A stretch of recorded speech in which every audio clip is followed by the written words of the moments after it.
Okay, so I will start speaking. It's about toxic relationships and motor fields. Um, I have been working with toxic relationships maybe minimum 10 years, and I have quite a lot of cases of having worked with it. So before, um, when I learned that I had to do this presentation, I thought that, okay, let's try to see what I am doing with these people. Yeah, why does it work? What kind of motor fields I use, for example, particularly motor fields. So that's why I decided to do it about how and which motor fields are used by the client in different stages of the relationship so that you understand the dynamics of these relationships and then and because I wanted that the dynamics of this relationship is clear, I decided to put it into like a story. It will have two stages, how this all develops in the relationships. And besides, during describing these two stages of a relationship, yes, this is it. I will use the words of motor fields themselves, for example, expansion, put it here, yeah. Expansion, absorption, and so on, so that you understand what I am talking about. Okay, so this is about. These toxic relationships can be usually what I call toxic. It's having relationship with a narcissistic person or a psychopathic person. But in this case, I took more narcissistic direction because in psychopathic way, it's a bit different there. And this is about 40 women that I have worked with successful working, I mean, because I have had a few who just quit from the first sessions that I did not work with them anymore. So let's start here. Once upon a time, she was the queen. What does this mean? That now I want you to relax and just listen to the story, maybe that from the very beginning of their acquaintance, he repeated that she was the most beautiful woman for him, that he would do anything for her, that he would love her till the end of his life, that he had never felt like this before with anyone. And it was so pleasant listening to all this that she was absorbing every single word, and every absorbed word or action from him made her feel expanded, bigger, more important, more desirable, and more beautiful. She felt like she was the queen ruling the whole world. She had never felt such an expansion before.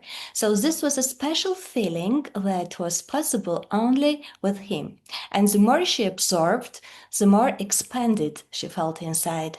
And this feeling of expansion was so fulfilling that after some time she felt an enormous attraction towards him like she had never felt before. And this was the reason why she wanted to spend more time with him instead of doing other stuff in her life she used to do. She started refusing to see her friends, refusing to dedicate time to some activities she used to have in her life before him. And her friends were very surprised about this situation because she seemed to be enchanted. At those rare times when she met her friends, she spoke about him all the time, how loving and how caring, how smart, how kind he was. She became very focused on him. Her almost whole attention became canalized towards him, and her everyday activities were connected with him. So, as a result, some processes were coming along together. On this slide, we see which motor fields are activated in this first stage, and this is absorption. She is absorbing all those pleasant and positive words and expressions and actions coming from him. Because of this, she has traction towards him.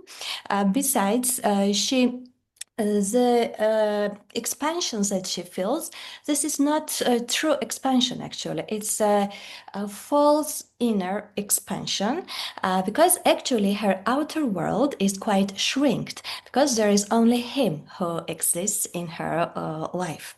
So there is a flexion of outside world except him, and there is a cycle of absorption towards from him, attraction, and then the more she absorbs, the more attraction she has towards him, and the more attraction she has towards him, the more she is absorbing from him. So this kind of relationship, this first part of relationship or first stage, might last for some days or months or rarely for years until her trust towards him becomes 100% until she can trust him with her closed eyes. So this is the first stage, how it goes on and how she becomes a queen. And now we go to, thank you, we go to stage two, where she is not the queen anymore. So some wise man said that nothing lasts forever. And this is so true when we speak about toxic relationships. One day, our heroine started noticing that her beloved one was not treating her the same way anymore. He became very controlling, irritated, unpleased, criticizing, and judging. And he used to explode because of a small detail. He started to disappear for long periods, to break his promises, to ignore her calls and messages. And he was judging her taste, her haircut, her friends, her wishes, her behavior, everything that he was so fond of before. She was at a great loss. She remembered how much he liked all this, and she thought that maybe she was not trying enough anymore to keep everything at its place, and she put more and more effort in being perfect woman for him. But it was never enough. As she saw that it was not enough, her effort in becoming an ideal partner was increasing. She thought that something was wrong with her and was sure that as soon as she finds the secret improvements in herself, he would become loving and caring again. And meanwhile, her mood changed. Because of his mood swings and sudden and unexpected explosions, she was anxious all the time, as she had a feeling that she was walking on a field full of mines, not being aware in advance when one of those mines blows up. She did not speak with him about her painful feelings and emotions anymore because she had already experienced several times that instead of getting compassion or understanding from him, his answer would be that she is hypersensitive or inadequate. He told her that because of her inadequacy, nobody would be beside her except him, and that her inadequate expressions were the reason he changed. No surprise, she had to compress her feelings. Her sleep was full of nightmares. She lost appetite and could not normally eat. So she lost weight, and that was one more reason for his irritation. Besides other things, now he was unpleased that she became so skinny that she did not look so sexy anymore to him. She did not feel inner expansion anymore. Her inner world and also her outer world was shrinked. Her all activities were canalized towards making herself better for him, but nothing helped. He was cold and angry. She was still absorbing his every word, but the words were not pleasant and positive anymore. She was losing hope that this relationship might become better. Her inner voice was whispering to her that it's too much, that she will ruin her life to death if she goes on like this, that he was not in love with her. But suddenly and very rarely, after cold periods, sometimes he was turning into a loving person again. And those loving periods were much shorter than the cold ones, and were becoming shorter as the time went. But they were giving a birth to a new hope in her. They were nurturing her biggest dream that their relationship might become the way it was in the beginning. But soon her hope was gone as he turned into an irritated man again. So she did not know what to do anymore, and sometimes she was thinking about meeting her friends and telling them what was going on, but she did not do that. If she was seeing her friends, she was still talking about his greatness, his love, and so on, because she did not want her friends to change their minds about him. Besides, she had already told them so many times how good person he was, and as she thought there might be a chance that her friends would not believe her if she started to talk about him and his changed behavior. So she was facing her problems alone. So in this stage, in the second stage, the motor fields that are activated are the following. So her inner and outer world still in flexion, again absorption, and this time she is absorbing this negative and unpleasant words from him. Flexion everywhere actually, not only in outer and inner world. I mean her body, mind, actions. There is activation canalized only towards him, how to make him happy again and lovable. She has traction towards him, and she has also opposition to her inner values. And next slide, please.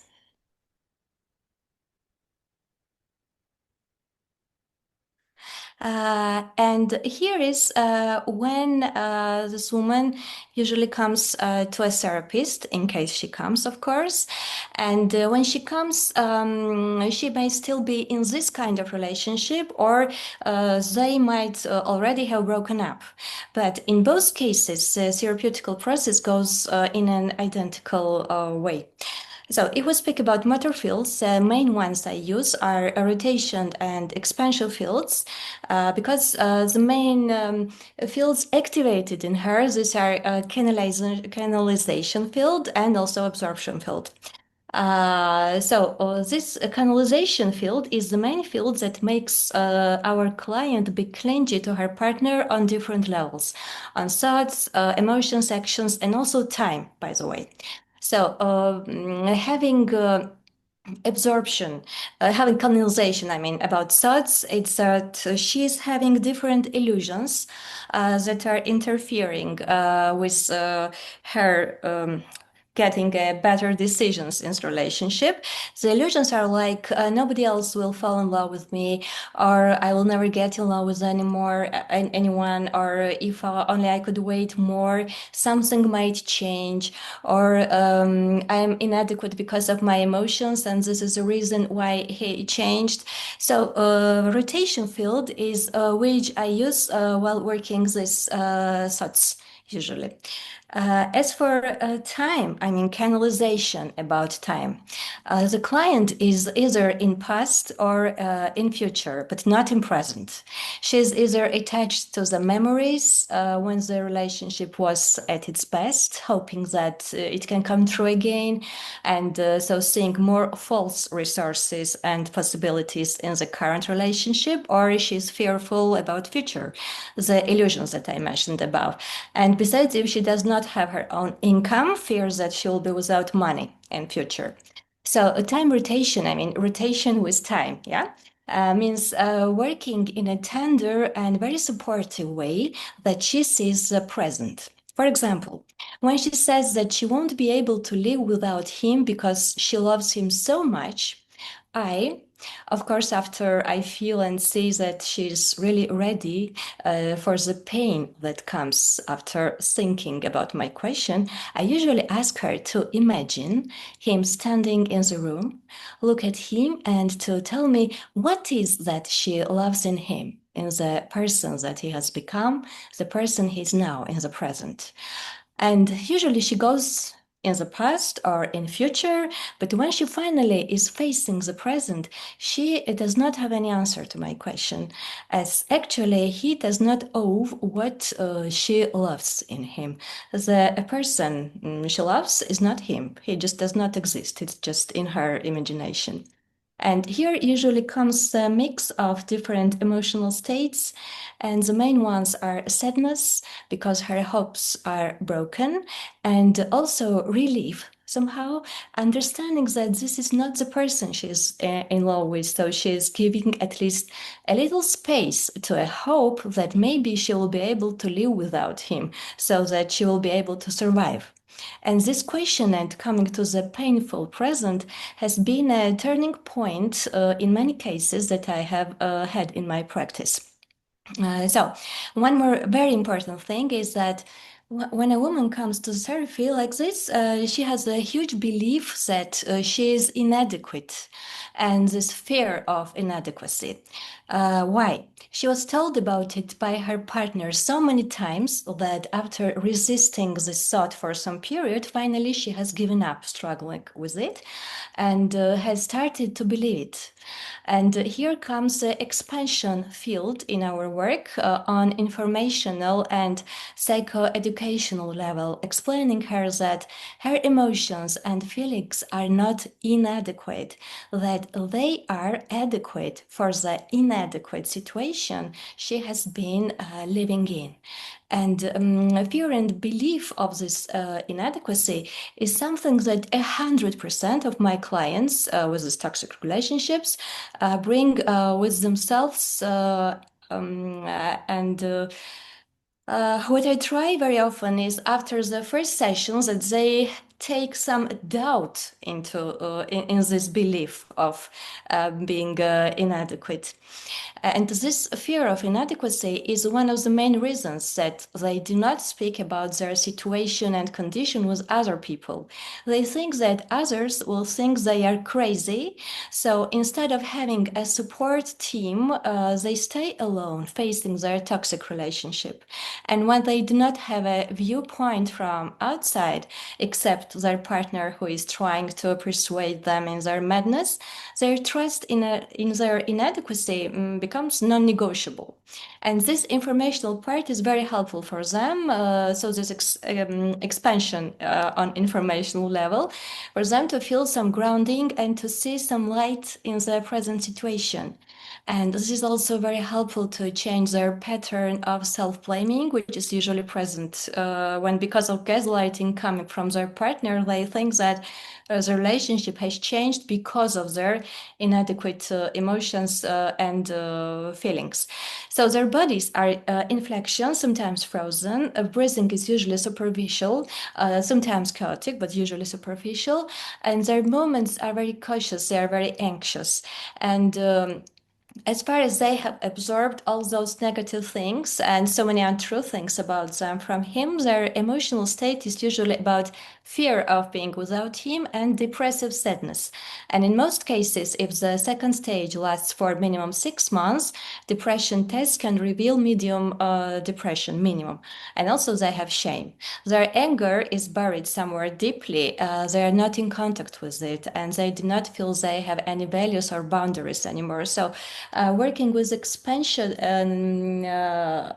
and also rotation means working with different emotions also. Yes, rotating from only being in sadness and fear to the excess to their anger. And this presentation is more about motor fields, but I will just add that I also use elements of touch. All of them are very important here, and fire contact is more useful during the beginning of the therapy, but it's also usable during whole process, but mainly in the beginning period. And other three elements can go through the whole process. So if we make a conclusion, working with rotation and expansion together with elements of touch result in more flexibility and grounding. So it's like opening her eyes again to see the world, the life she had forgotten since she met him. It's about regaining her power or starting to build it so that time after time, the next motor fields that starts working, it's opposition field. It's opposition field towards to what she had absorbed during all this time being beside him. And besides, it's about retraction towards her own values that she had been betraying during this relationship. And it's about retractioning and reclaiming her boundaries that she had given up for illusional happiness.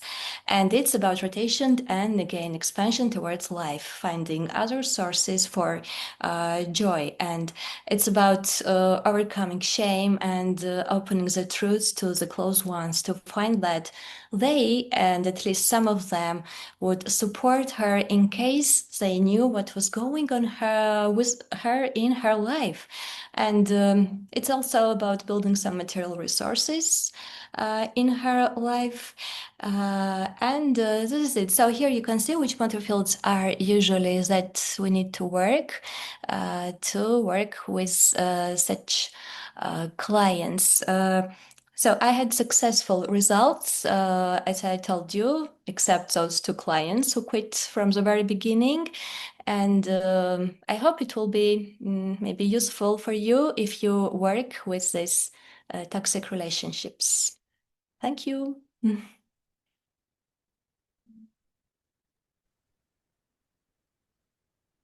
Thank you, Nutsa. Lovely. I Thank will you. stop the recording.